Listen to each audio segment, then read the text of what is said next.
If you build it, they will come.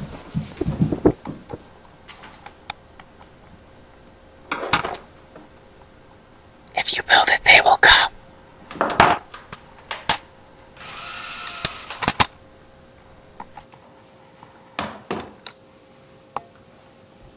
Huh.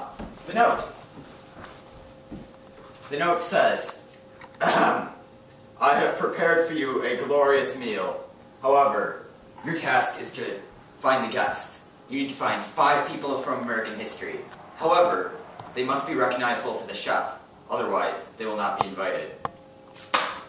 So I found 5 people from American history, and I gave the note to the chef. Let's see here, Paul Revere. He's the one who had that midnight ride where he shouted, "The British are coming," right? The first thing I did was call Paul Revere. Actually, it is doubtful that he ever shouted those words. On his ride in April 1775, he rode through areas that often British soldiers had in them, and up to 20% of colonials considered themselves loyalist. Paul Revere was not the only person to take the trip. William Dawes and Samuel Prescott also made the ride, and Prescott was the only one who made them to Concord. Paul Revere was caught and required to walk horseless back to Lexington. Paul Revere was famous for Henry Wallenworth Longfellow's poem published in Atlantic Monthly in 1876. It starts out with, "Listen, my children, and you shall hear, on the midnight ride of Paul Revere. On the 18th of April in 75, hardly a man is now alive who remembers that famous day and year. The only reason Paul Revere was used is because it makes a nice rhyme. This, however, is not to say that he did something very courageous and heroic." Ben Franklin, he's the guy who flew the kite in the thunderstorm. While this story is possible, it has no historic backing. Benjamin Franklin did write about performing such an experiment. He published an article in 1750 where he proposed conducting an experiment during which one would fly a kite in a storm that appeared likely to produce lightning. But he never documented performing such an experiment, and this would be very unlikely to happen because he was very careful about documenting his work, and he would have certainly written about an experiment that involves him risking his life. Likewise, he did not discover electricity. That was discovered by the Greeks nearly 2,000 years earlier, when they discovered that if you rub amber on fur, they attract each other.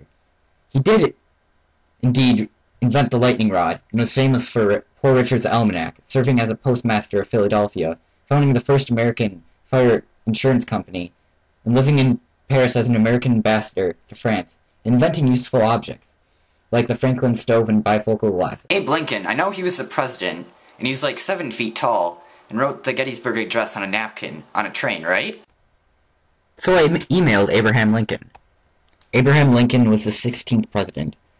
He was very tall for his time in history, and still today, standing at 6'4" he was 3 inches shorter than the average NBA player is today. He did not write the Gettysburg Address on the back of an envelope. Several copies of the address have been found, and none of them on the back of an envelope. The Gettysburg Address is, though, one of the greatest speeches ever given in American history. It's a good thing that Abraham Lincoln spent time preparing it. It was a speech that decided that if the North won the Civil War, that slaves would be free. And then George Washington. Okay, he was the first president I know, and he also admitted to chopping down a cherry tree, and he had fake wooden teeth, right? To make this story short, George essentially chopped down his dad's favorite beautiful cherry tree. When his father asked, "Do you know who has killed my cherry tree?" he replied with, "I cannot tell a lie, father. You know I cannot tell a lie. I did cut it down with my little hatchet." This story is most likely a made-up children's story. The source is what proves this. It was written by Mason Locke Weems in 8th edition of Life on Washington. Weems credited the story to an aged lady who was a distant relative, and when a girl spent most of her time with the family. Such a lady has never been identified. The tone of the story was also that of a fictitious children's story. This is not to say that Washington did not have incredible character. While it is hard to prove whether or not he could have been king, his mind said this idea would not exist. He was incredibly smart and a humble and tactful leader.